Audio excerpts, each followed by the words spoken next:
Hello everyone, I'm Santiago and today I'm going to be testing Steep Open Beta on the AMD Radeon RX 460 4GB for FPS monitoring. I'll be using CAM. If you want to learn how to use it, click on the top right corner of the video where the CAM logo is, or check the description below if you want to learn more.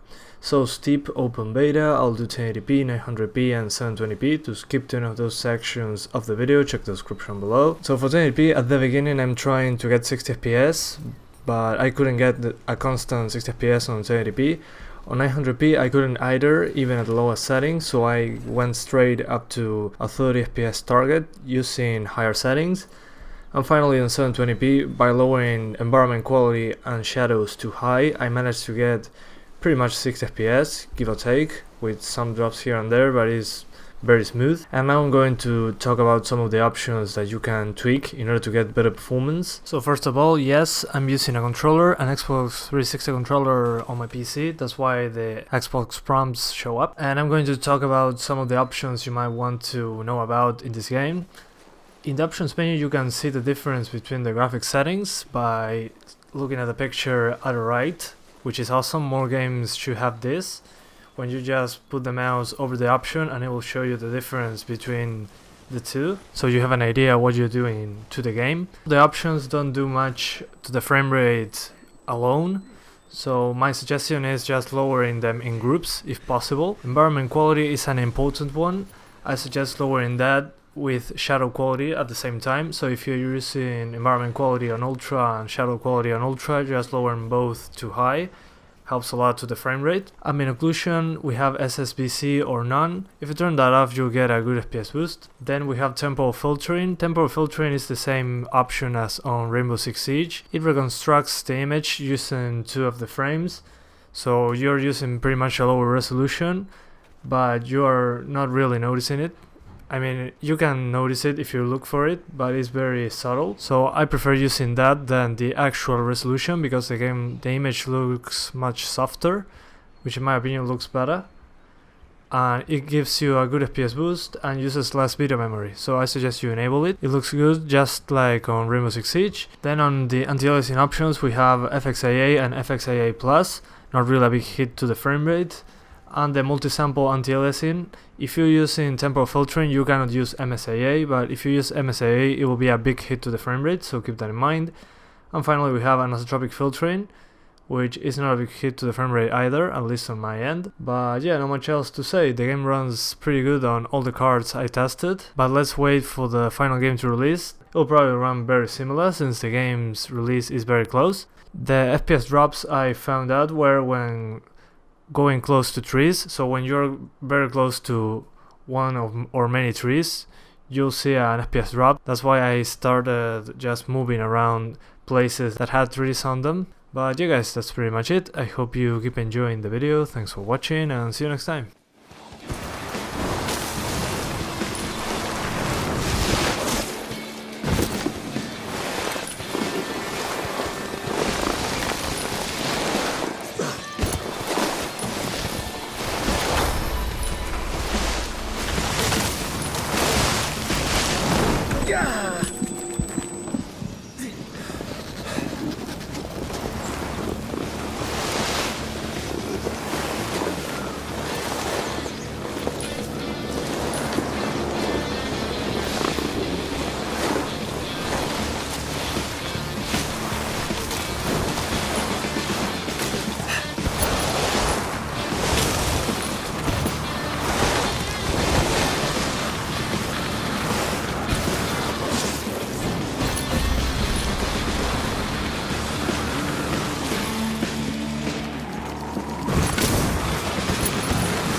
Yourself up.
Not good, not good, not good!